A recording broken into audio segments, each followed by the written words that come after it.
Most sailboats do not fail from hard use. They fail from how they were built.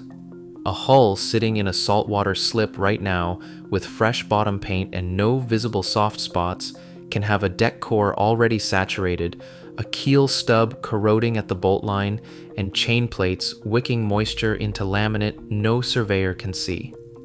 Nobody disclosed that at the dock. The difference between a hull fully structural at 30 years and one that failed at 15 is not how many passages it made. It is a set of construction decisions made before that hull ever left the mold. There are exactly 7 sailboat models that got every one of those decisions right and have the offshore records to prove it. Number 4 changed what performance cruiser even means.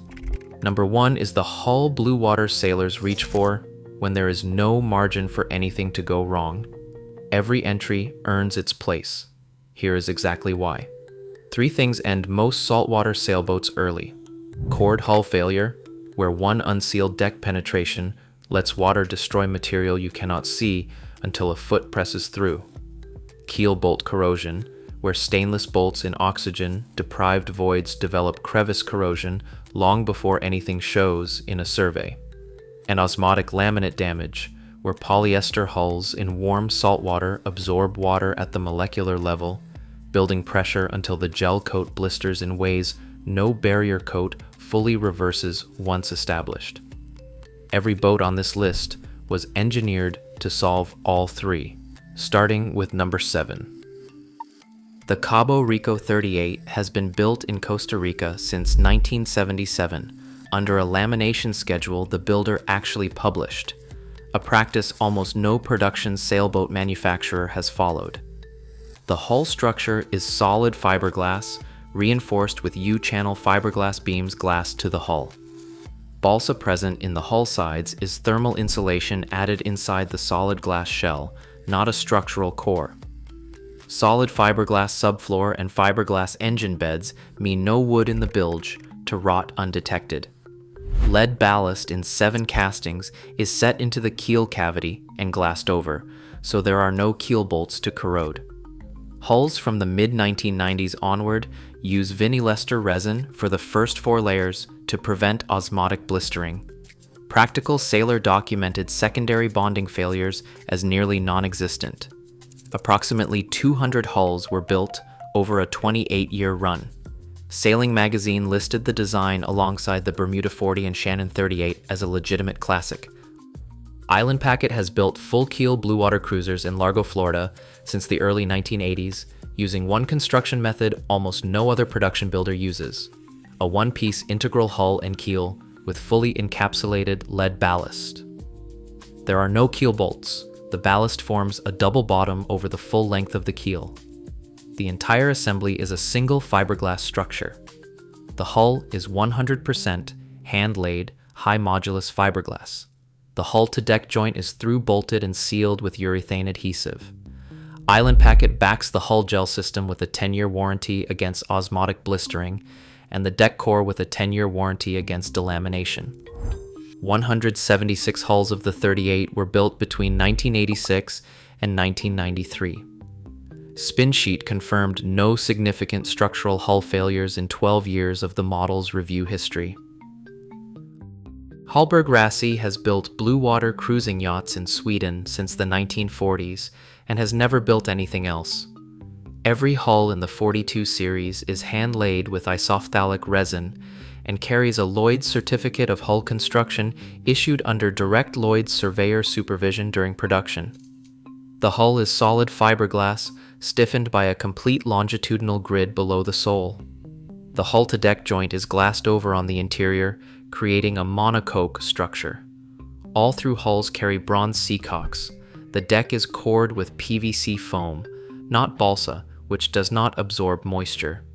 Stainless steel fuel tanks are fitted with sump pumps. Between the 42E and 42F, Hallberg-Rassy built 436 hulls from 1980 to 2001. Cruising World documented that 42 owners reported excellent seakeeping across all conditions. If you have made it this far, please subscribe. Valiant 40 created the performance cruiser category. designer Bob Perry combined IOR racing hull geometry with a canoe stern and a fin keel with a skeg-hung rudder in 1973. The hull is solid laminate, matte and woven roving laid up 1 inch thick at the keel, decreasing to 3/8 of an inch at the cap rail, and stiffened by 12 foam cord transverse floors glassed to the hull. The Valiant 40 was inducted into the American Sailboat Hall of Fame in 1997 and named Cruising Sailboat of the Decade. In 1976, a Valiant 40 became the first American monohull to finish the single-handed transatlantic race. In 1983, Mark Schrader sailed Hull 252 solo, non-stop, around the world, 27,188 miles in 199 days, a record at the time. Hulls 120 through 249 used a fire-retardant resin that caused blistering and must be verified when inspecting a boat. Texas-built hulls from number 267 onward were laid up with isophthalic resin, and blisters are documented as a non-issue. The Tayana 37 is the most widely distributed offshore production cruiser ever built. Designed by Bob Perry in 1975 and built by Taiyang Yacht Building in Taiwan, it reached hull number 588 with boats still on order. Perry stated in published design notes that the hull is solid fiberglass, 3/8 of an inch thick at the shear, and that there have never been any recurring structural problems. Iron ballast is glassed entirely into the hollow keel cavity with no external keel bolts. All deck hardware is through-bolted with stainless steel backing plates. The hull deck joint forms a tall hollow bulwark that itself functions as a structural member. Wavetrain documented that at any given time there are more Tayana 37s sailing the globe than any other single sailboat type. Bill Krelock designed the Pacific Seacraft 37 in the late 1970s. It was inducted into the American Sailboat Hall of Fame in 1992, only the second cruising sailboat ever honored. The hull is solid fiberglass. Hulls built after 1988 use vinyl ester resin on the exterior layer, and hulls built after 1993 use biaxial roving throughout, per updated ABS structural standards. A full-length liner is bonded to the hull at multiple points. The keel and hull are one continuous molded piece with internal lead ballast, and the integral keel stub eliminates keel bolt failure entirely. Practical Sailor confirmed that the deck-to-hull connection via the molded bulwark creates a particularly strong joint. Even after documented hard groundings, very few Pacific Seacraft 37s have suffered structural damage. Approximately 200 hulls were built, with documented circumnavigations and consistent 6-knot offshore passage averages on record. The Westsail 32 is the hull that launched the modern cruising movement. 830 hulls were built between 1971 and 1981.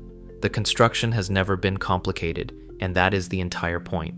The hull is hand-laid solid fiberglass, 12 alternating layers of chopped strand mat, and woven roving in polyester resin ranging from 3/4 of an inch thick at the top sides to over 1 inch at the turn of the bilge. No core, no void, no material that absorbs water and fails silently. Ballast is glassed into the keel with no external bolts. The hull lineage descends from Colin Archer's Norwegian rescue boats, adapted by William Krelock for fiberglass production. The seaworthiness of this construction is documented, not theoretical. The Westsail 32 Satori was abandoned in 70-knot winds during the perfect storm of 1991. It survived, washed ashore intact, was refloated, and returned to service. Jerome Rand completed a solo non-stop circumnavigation of 27,000 nautical miles aboard a Westsail 32 from 2017 to 2018. That is not nostalgia, that is the construction record. The builder's decisions answer how a hull was built. The condition of the specific boat in front of you answers what has happened since. Both questions need answers before money changes hands. Probe every deck penetration for soft spots. A firm knuckle tap changes tone over a saturated core. Check chain plates for rust staining below the deck. Inspect the keel to hull joint for separation. Ask for haul-out documentation. A hull pulled from the water every year ages at a fraction of the rate of one sitting in a saltwater slip year-round. These 7 designs were built to survive that environment for 30 years. Everything else is a variable.